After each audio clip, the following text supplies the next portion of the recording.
There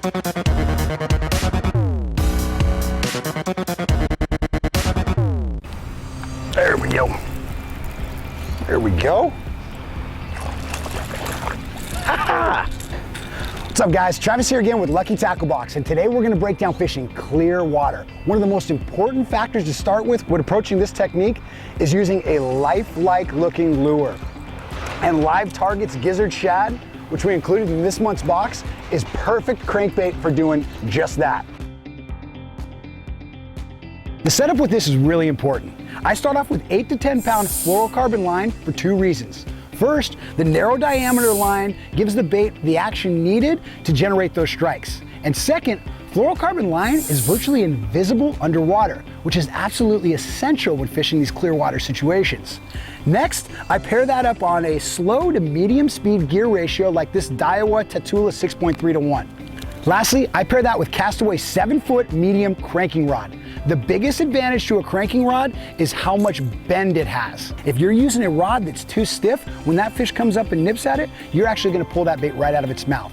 But having a soft rod like a cranking rod, when that fish comes up and nips at it, that rod gets enough give that you're gonna end up hooking that fish.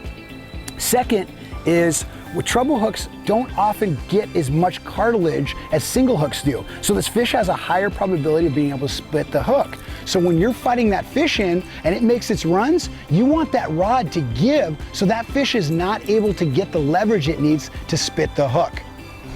So when talking about retrieval, there's actually 3 keys that I really like to emphasize. The first is to make long casts. In clear water, obviously they can see from far away, so you want to make sure that you're getting that bait far away from you. The second factor is the speed of your retrieve. What's happening is those bass actually can see this bait from a long ways off. So they have more time to decide whether they actually want to eat it or not. And sometimes they'll just come up and nip at it and won't fully commit. If you're experiencing just short little strikes or you're seeing bass follow in the bait, a good tip is to actually speed up your retrieve and reel faster. What this is gonna do is it's gonna force these bass to make faster decisions. They're not gonna get to analyze whether this bait is real or not. They're gonna see it going over their head and react. And this can oftentimes trigger fish that wouldn't have otherwise bit. The third key is actually in the retrieve. Now, if I just cast and reel this in, the bait is just doing its little wobble and coming onto the boat. It looks like just kind of a normal bait. And active feeding fish will have no problem coming up and hitting this. But fish that aren't, or that just really aren't actively feeding, you can turn them on by giving a little bit more action to that crankbait. By just giving it a couple little twitches every 3 or 4 turns of the handle, you're gonna make that bait flare, and it's gonna look like some kind of bait fish that's wounded, and those fish cannot pass up free opportunities for meals. Okay guys, when talking about location, it's very important to think like a bass. So the bass in clear water has to use all the resources it can to gain that advantage over the bait fish. The first one is gonna be an easy example. Just cover. Any kind of trees, any kind of grass, those bass are gonna hide and they're gonna wait for those bait coming by. So that's a good place for you to start. The second thing is gonna be low light situations. First thing in the morning and later in the evening, you've got lower light visibility, so those bass use that to sneak up on those prey. A third example is gonna be shade.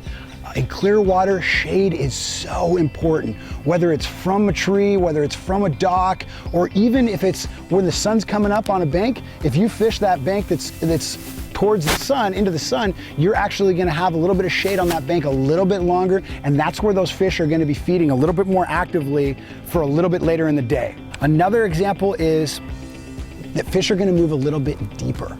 When you come along a bank and maybe it's 5-foot visibility and you don't see any fish, a lot of times those bigger fish will actually be just a little bit deeper in that, where that water gets a little darker, and they'll be watching up in the shallows, waiting for those opportunities to come up and blast something. Just remember, when fishing clear water situations, there are certain steps that you can take to really maximize your time out on the water. And there's no step greater than using a realistic looking lure.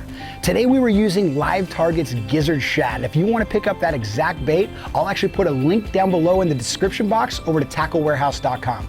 Once again, guys, I'm Travis Moran with Lucky Tackle Box. If you enjoyed the video, hit the thumbs up button and comment in the section below. If you want to watch more videos, hit one of the links on the page or subscribe to our YouTube channel.